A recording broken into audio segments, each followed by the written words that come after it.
Good afternoon, everyone. And for those of you who are here in person, thank you very much for coming and coming back from your holidays, especially to be at this seminar. It's wonderful. And thank you to those of you who have joined us online as well for our first ARC Training Centre seminar of the year, I believe. Okay. Um, and My name's Ian Godwin, and I'm the Centre Director of the Centre for Crop Science here at QAFI at UQ, and the leadership of the centre of the training centre is within this centre. But as everyone knows, it goes well beyond our centre to even other universities, which is fantastic, and even internationally. Um, the ARC Training Centre in Predictive Breeding acknowledges the traditional owners and their custodianship of the lands on which we meet, and we pay our respects to their ancestors and descendants who continue cultural and spiritual connections to country, and we recognise their valuable contributions to Australian and global society. Just a few little housekeeping notes. We're scheduled to finish by 2 today, and the recording is happening in progress. So for those people who haven't been able to come here, you'll be able to watch this later as a recording. And we do seek for you to ask questions. Those of you in the room can do it in person, but you can't start asking your question until a microphone is in your hand, because no one online will be able to hear what you're saying. And for those of you who are watching online, please put your questions in the Q&A tab. Don't put them in the chat. I mean, you can put them in the chat, that's fine, but we won't read them. So it's a great pleasure to welcome today's speaker, Katherine Delbridge. Katherine is the CEO of the Australian Seed Federation. Now, I'm not going to say what the Australian Seed Federation does, because I'm sure Katherine is going to tell us about that, but it's a really important, and it's actually I'd say it's a very cool organisation within Australia that very few people outside the seed business really know about. They do have an annual conference. I've been to their annual conference a couple of times. There's always very interesting talks at that conference. But basically, if you're a seed producer in Australia, in most cases, you will be a member of that federation. And I did go to one of their conferences in Darwin, and on the night of the mixer, I can say that the Seed Federation people get pretty wild. So if you like that sort of thing, go to the conference. Anyway, without further ado, Katherine, over to you. And I have to mention too that apparently she's an Arsenal supporter. So I'm going to sit right up the back to distance myself from her. Thanks very much, Ian, and hi everyone. Indeed, a huge fan. It's Arsenal's year. I've got everything riding on it. So any fellow fans, pleasure to be sharing this great fun time with you. I'm probably not quite as wild as some of the other people that make our seed business events so fun, but it's an awesome industry. As Ian said, there's some good fun to be had at seed business. It's a real pleasure for me to be able to present to you today a seminar on seeds, calling it Seeds Without Borders, ? The global movement and challenges of seed. And I'm really hopeful that today I will touch on a few things that you don't know about, hopefully raise a few questions to get you thinking as well in what you're doing within this training centre, or other people online in what they're doing in their own jobs, in how we can all work together to actually improve the international global movement of seeds and make sure that everybody can get access to the high quality seeds that they need for production. So Ian very rightly said that I will be telling you a little bit of information just to begin with about the Australian Seed Federation that I have the pleasure of leading.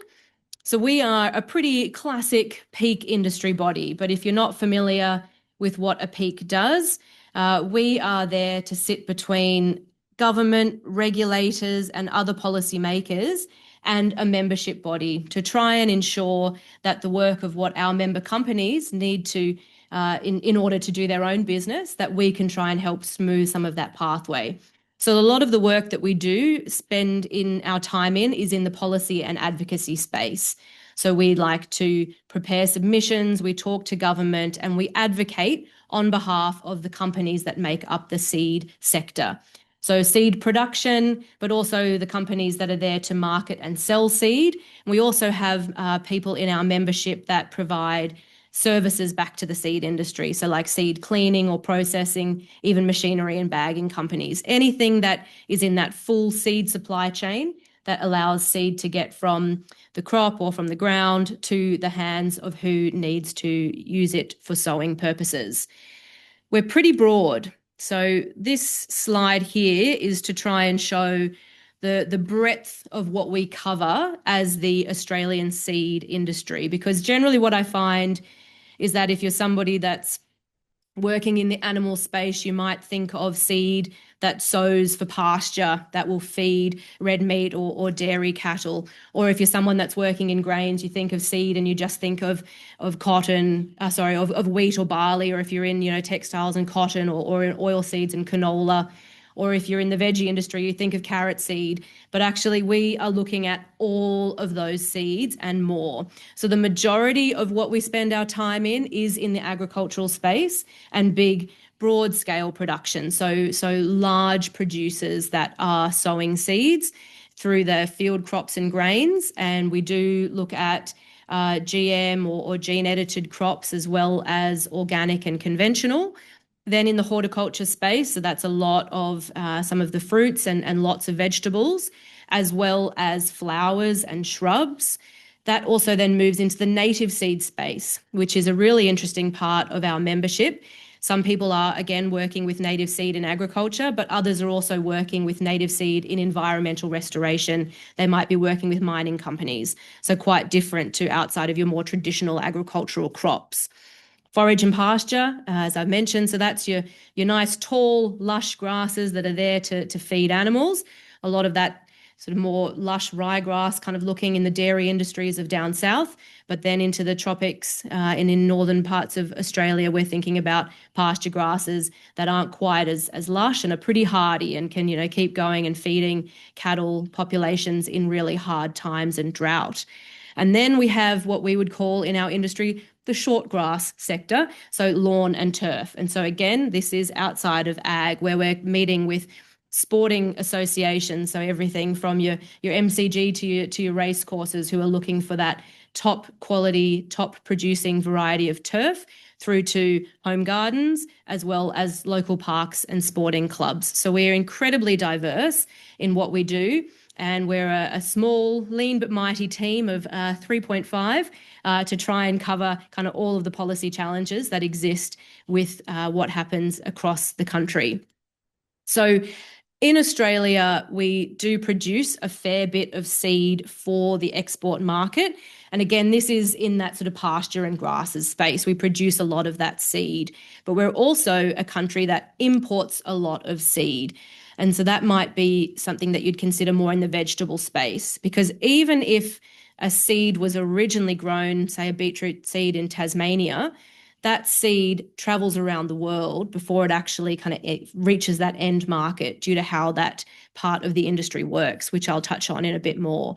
So we rely heavily on production for export, but also on importing seed to produce, to fulfill all of our requirements, which is why it's really important to remember that seed is global. It is absolutely not one of the industries that can be self-sufficient. And we found this very much during the COVID years, where there were, delays, border times, everything was slowing down. That seed is one of those critical inputs that we cannot be self-sufficient in a nation. And it's probably fair to say that no country globally produces all of the seed that they require from an agricultural point of view. Possibly not too bad from more of a smallholder farmer in some nations, but from those broad acre scale, big scale agriculture countries, no one's looking after all of their needs themselves. So seed is incredibly global. We therefore need to make sure that global pathways are working and that we're able to move seed out and also get seed in. So the Australian Seed Federation internationally is considered one national seed association. There is a national seed association in most countries. We sit in a regional seed association. So for us, it's the Asia Pacific Seed Association. And above the regional associations is the International Seed Federation. So those networks are also very important in the work that we're doing. As I said, tiny team of 3.5 trying to get across these issues. It's very important that we've got good colleagues around the world that we can rely on to try and overcome some of the challenges that we face, which we will get into now. So, as I've mentioned, from production and processing and the eventual supply, seed travels the world. So this is a little graphic that's been put together by the International Seed Federation to try and show that within continents and within countries, there's that movement of seed that's being trucked around. But then there's also the shipping of seed by sea. Sometimes there's air freighting of seed dependent on times and cost, and also quality and quantity of seed. And it's moving around the world all the time. So something that is produced, as I mentioned, if we go back to that example of, say, a vegetable seed that was produced or grown initially in Tasmania, it isn't ready to be put back in the ground then to grow.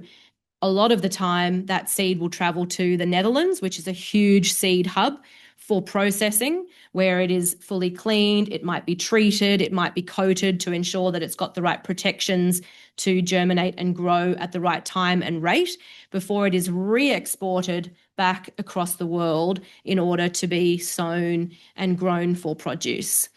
And I do think that a lot of the time, and Ian mentioned this in his opening words as well, that that Australian Seed Federation isn't really one that outside of the seed industry people know about. And it's not really our role to try and be a household name, but actually seed itself isn't something that people really know about or spend much time thinking about. And when we do think, particularly in agriculture, of inputs, we do think about chemicals and we think about fertilizer, which is often a higher valued product that is, again, moving around the world and is crucial for growing.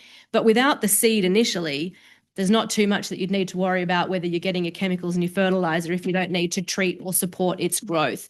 So we do try very hard to make sure that seed is something that we're speaking about, because again, in Australia, when we think about agriculture, we think about that big, lovely end produce. How much grain was grown, how much yielded across different states, and what's being exported, or what have we got in our latest, beautiful crop of mangoes or bananas. We're thinking about that end produce. That's what we talk about, as opposed to that very beginning part of the chain.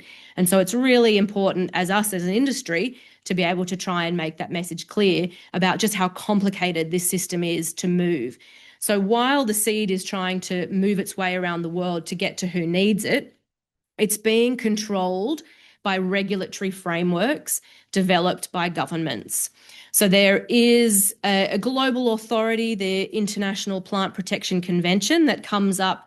A whole lot of representatives representing each nation sit as part of that body, and it's their job to come up with a set of harmonised international standards, which are then used by governments to set their own rules and regulations.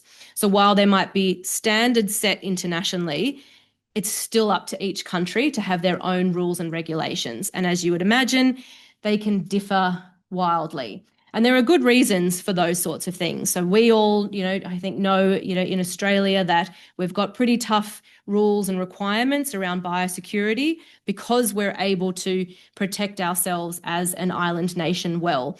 Whereas, say, in Europe, where your borders are far more land-based, there's not as much opportunity to, I guess, an individual country to have really strict regulations. So they would need to consider, that sort of harmonisation more at that sort of EU level.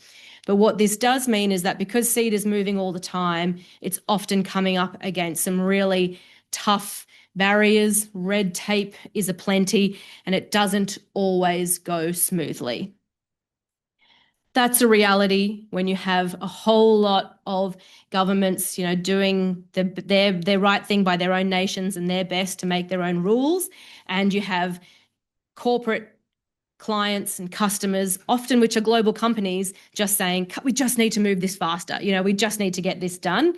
And you come up against those, people are at loggerheads of saying, why can't we just smooth out this piece of regulation? So I thought what I would do now is try and take you through a few real world challenges of things that we are, facing as an industry to try and, I guess, illustrate better how these international bottlenecks and challenges work. And then we'll come into a time of trying to look at a couple of ideas and solutions that we're working on as a federation, but then also some challenges, I guess, to us here in the room about what else we could be doing.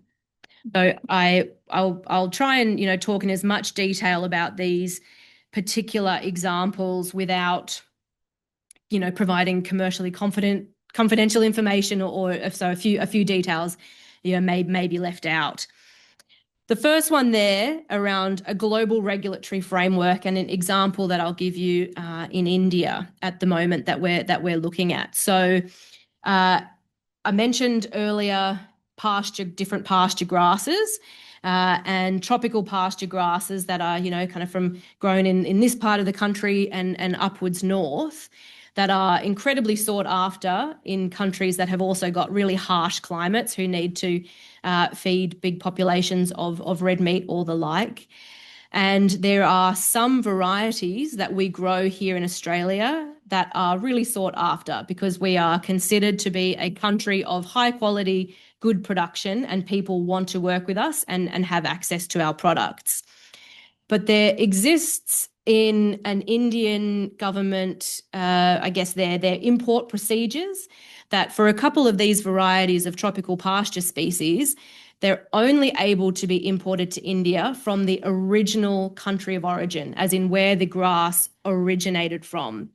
Even if that grass hasn't been in production in that particular country for decades and is no longer of a high quality value, they recognise only that it comes from the original country of origin.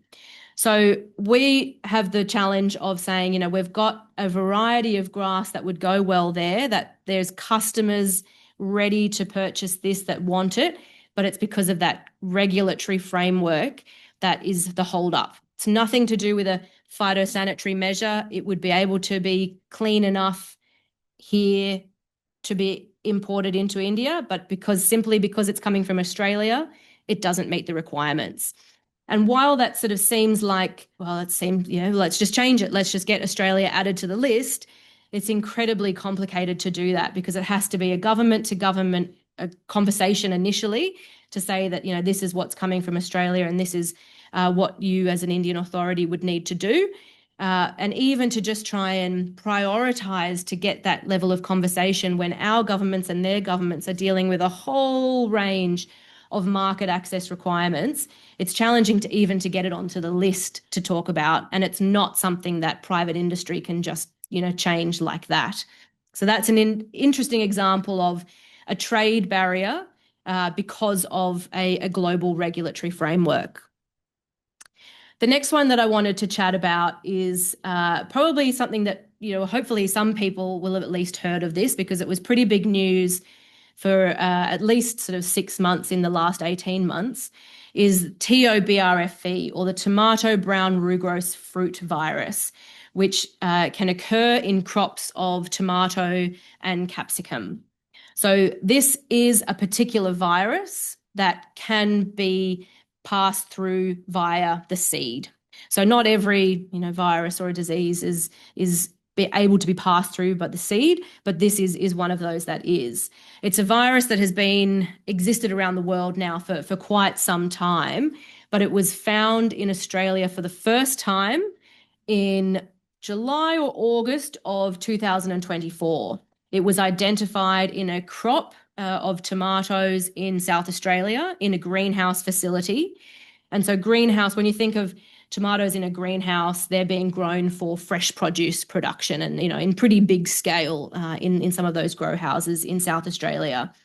So the virus is identified there, and the governing body that's in charge is actually the South Australian Department. So there's a bit of, I guess, the way that we look at biosecurity rules are set federally around like import requirements and the like, but actual the authority that takes charge when there's actually a disease outbreak, a biosecurity outbreak, is the state or territory where the outbreak has happened.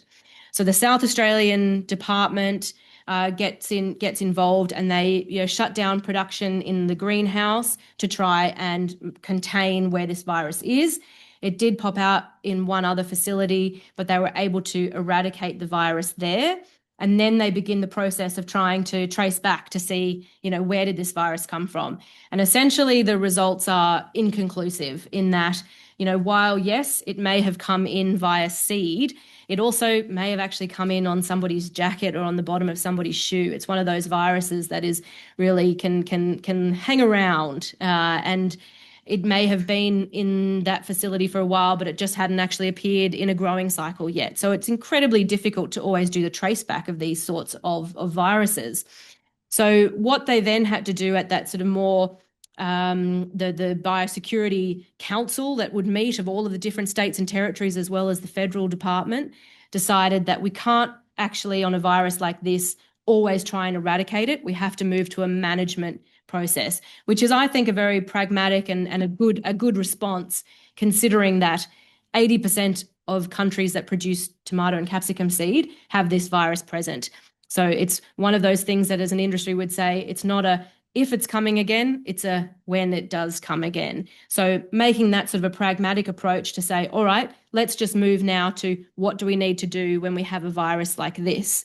So the federal department then reviewed the testing requirements, and they slightly increased some of the testing requirements around bringing tomato and capsicum seed in, which is, those sorts of things are never popular from, private industry, because it can slow things down. It can cost a whole lot more money. And also, is it actually going to lead to a better outcome? That's the big question that we need to make sure we're asking, and that we're posing to government when they're making these decisions of, is this actually going to help keep something out, or are we just providing, again, a bit more red tape? And we really think that standards do need to be harmonised and make sure that we are not setting the bar so high from a testing point of view in Australia that it means that as a market that we are no longer sought after, and people will stop trying to get their best quality varieties commercialised here because of the testing regime in order for tomato seed or capsicum seed to actually enter. So we have really high thresholds that we actually need to make sure don't get so high that we're pushing industries out. So that's been a really interesting challenge that we are continuing to work with the federal department on. But also we must acknowledge, again, this is global. These seeds are coming in from international, that they're being imported before they're grown. So we need to talk to the other national seed associations, talk to the other government departments globally that are making these rules, to make sure that we can try and get good alignment and good consistency across testing rules and requirements.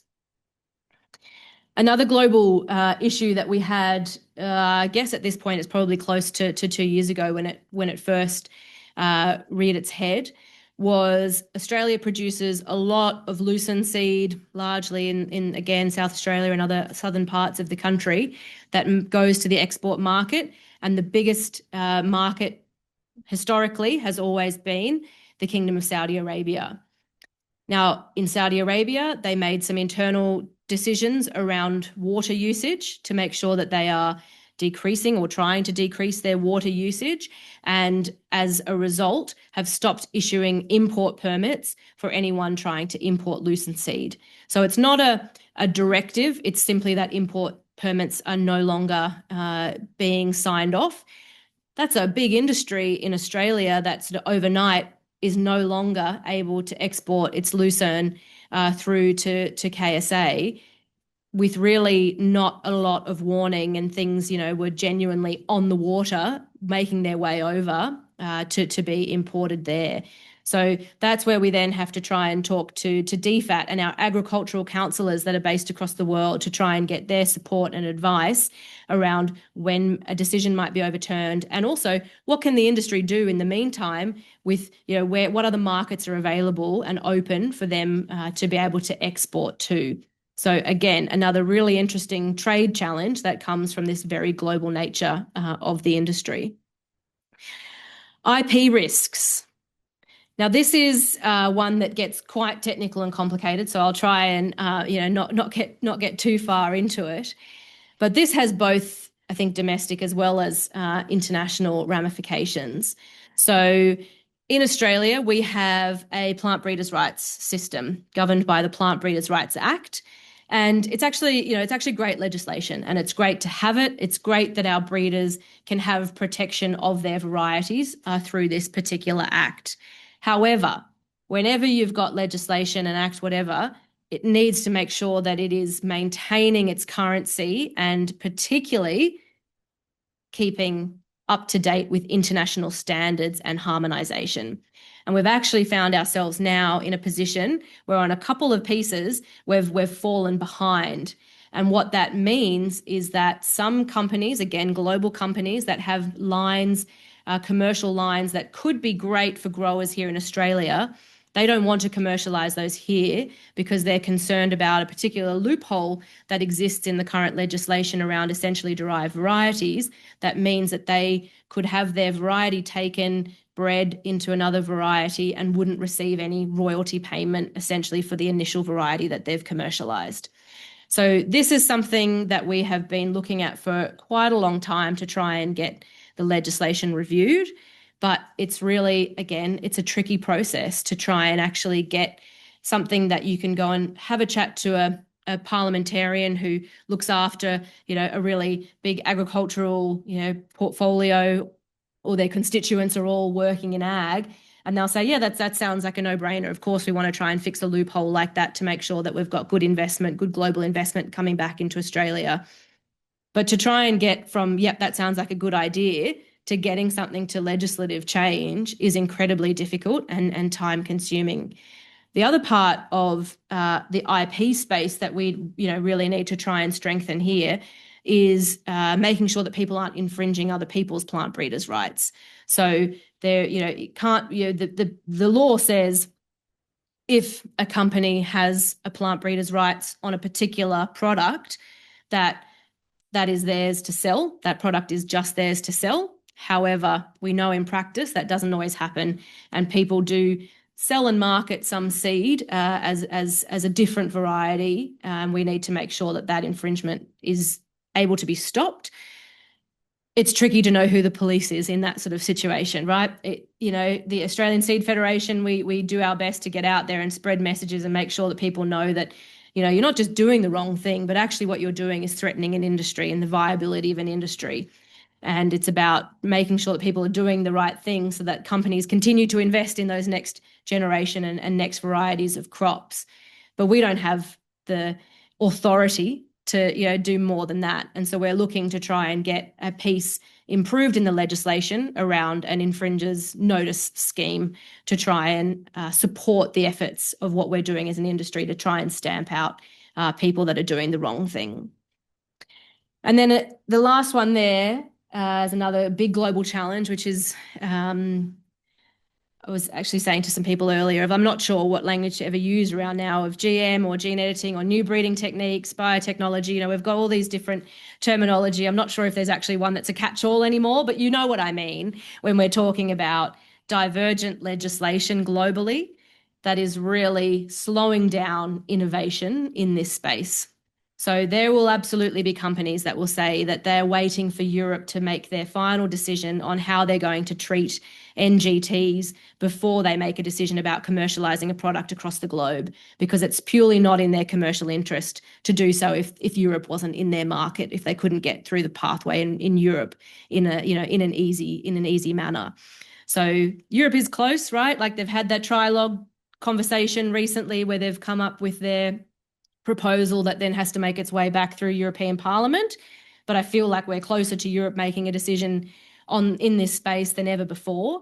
And Australia, the Department of Health, has actually just in the last 2 weeks released its next round of consultation on the gene tech scheme. So we'll certainly be an active participant in that.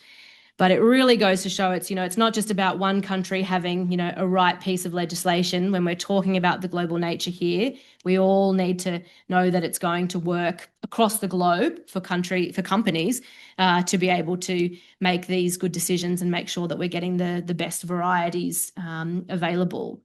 So those are just 5, current challenges that we're thinking about as a seed federation that touch on, regulation, trade, biosecurity, environmental risks as well get touched upon in there. The division between when it's a federal issue, when it's a state issue, when something has to go to the global level. That is really, it's complicated. And while they all seem like things that could easily, be fixed with a bit of common sense, unfortunately, the process to get to common sense is a bit slower than sometimes we would like. So a couple of opportunities that we see at ASF that we are actively working on. The first is what's called a systems approach for seed. And this is being led by the International Seed Federation. I do not want to overstep and say that this is just an initiative of the Australian Seed Federation, but we're an active partner in it. So a systems approach is, a thing that people talk about, in international trade and movement. We're calling it systems approach for seed to say that it's, specifically designed to move seed. And it's an alternate phytosanitary certification option that's built on trusted industry practice. It's scientifically based, risk-focused and multilateral. And I think the multilateral is really the key piece here. The idea is that it's built to accommodate multiple global regulatory bodies and frameworks so that if something is grown in a way that meets the certification of a systems approach for seed, that it can move faster. That's the whole goal. So it's about complementing, not replacing, the current regulatory authority of different nations. So the pilot is being developed at the moment.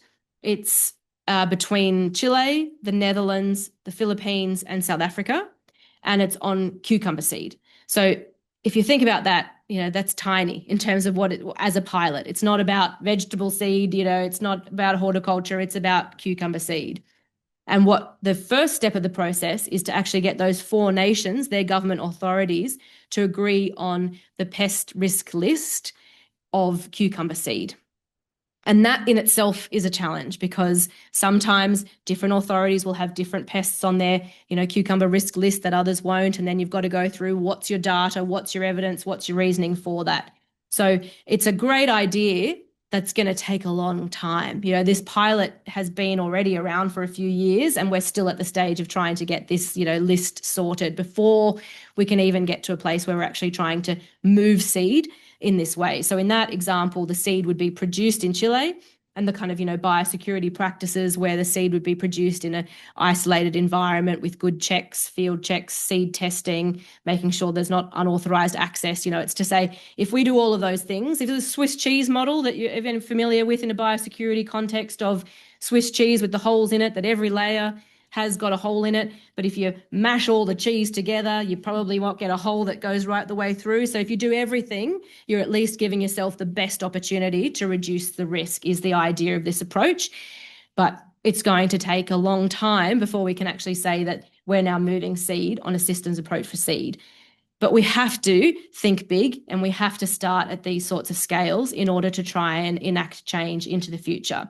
So that one would be great for something like the TOBRFV example, where if we could say that, while we've got really strict testing requirements on tomato seed, if that tomato seed was produced under a systems approach for seed and the Australian government had ticked off on what that meant, then seed would be able to come in faster, and that would be a huge win for those companies that are selling that seed.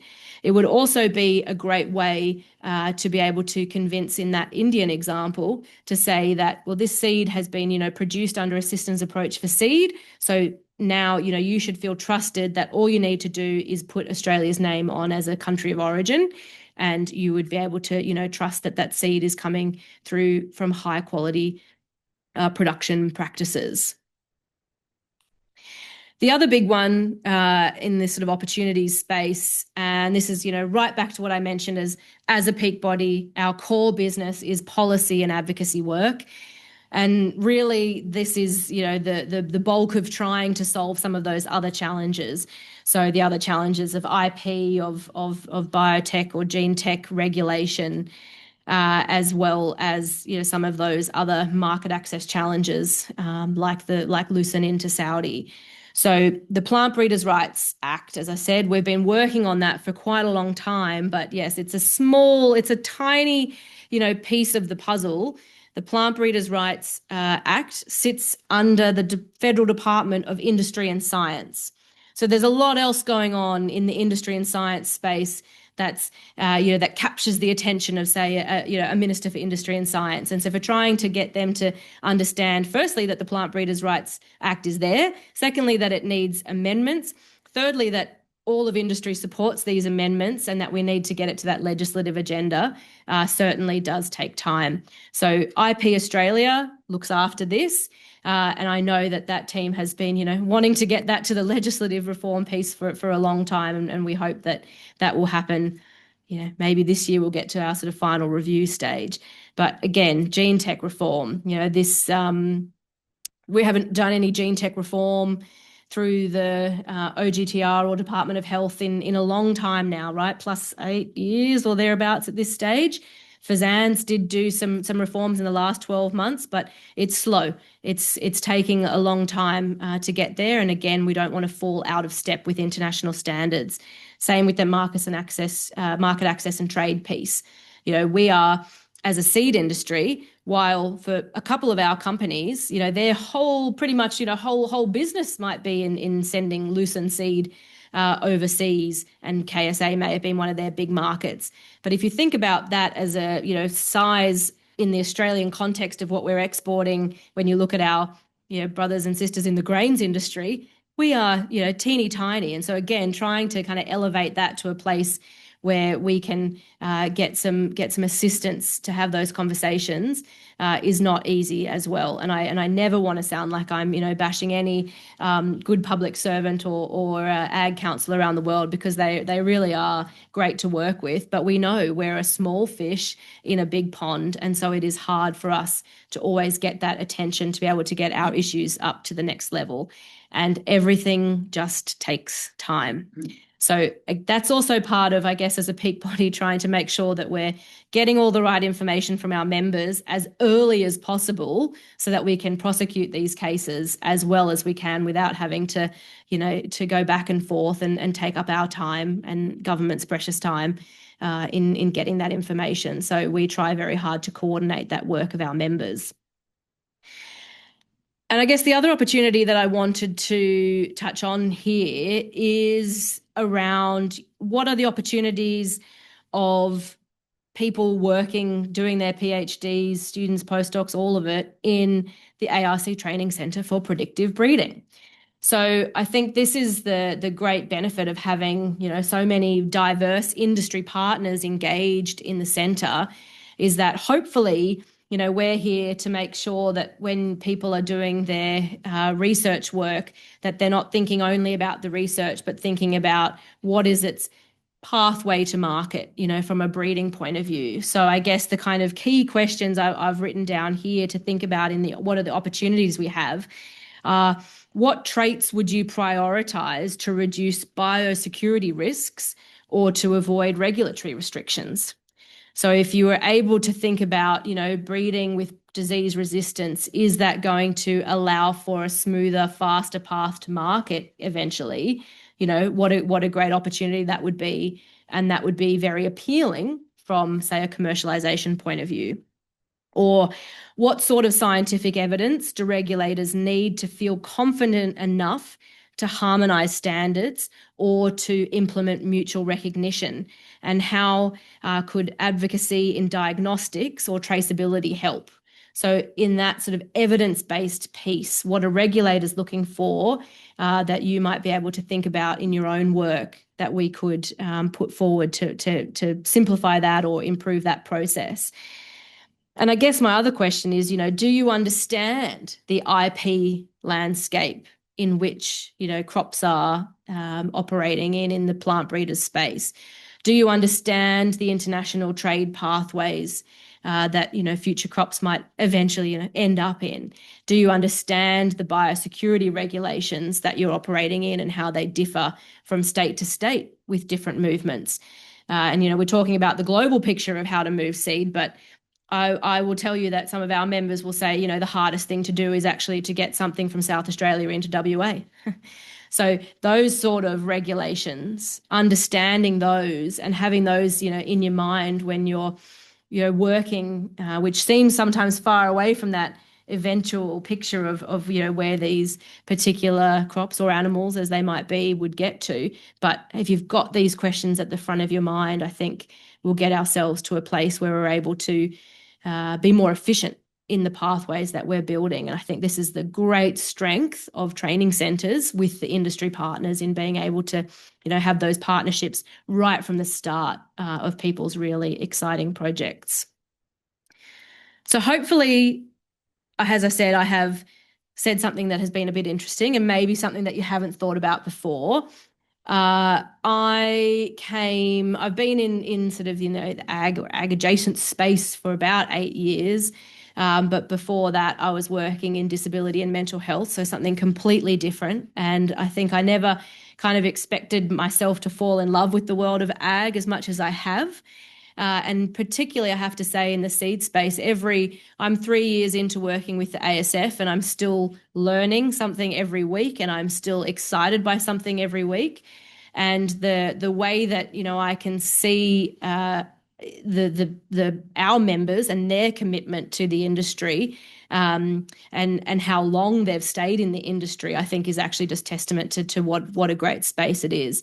But I think it's needs to have a bit more of a spotlight on it. I mean, obviously, of course I do, but I'm also trying very hard to get out there and do that and get that work a bit more at a political message, and get it in front of more people. And I'll absolutely have weeks where I'll turn up at an event in Canberra where there are departmental staff, and I was at one that was run by Horticulture Innovation recently, and somebody from the federal department said, "Oh, I didn't expect to see you here." And I said, "Yes, that's because you think I only do oil seeds." They only know me in that context, and we're so broad. And so it is really difficult to get ourselves across and make sure that people understand, all of the connections, but we really are, doing what we can. And I'm excited for the opportunities to work further with some of the students here at the centre in placements and the like going forward. I think that's plenty from me, but Ian, I'll hand back over to yourself. Okay, well, I think in the interest of time, we've got to wrap up now. So could everyone join me again in thanking our speaker today? It was really informative and definitely a bit different to some of the hardcore science people who are always trying to tell us about how to do predictive breeding really quickly. So thank you very much. And just to let people know, remember that these are recorded. You can watch them online anytime. So if you have a favourites list, you can watch the same one 3 or 4 times if you can't get access to Apple TV or Netflix. And then finally, to let you know that the next seminar is it's not going to be here. It's going to be based at Armidale at UNE. So that's on the 2nd of February in 2026. Which is 9 a.m. Australian Eastern Daylight Time, which means here, because we don't do that sort of stuff, it's 8 a.m. So please tune in for that one. So thank you very much, everyone.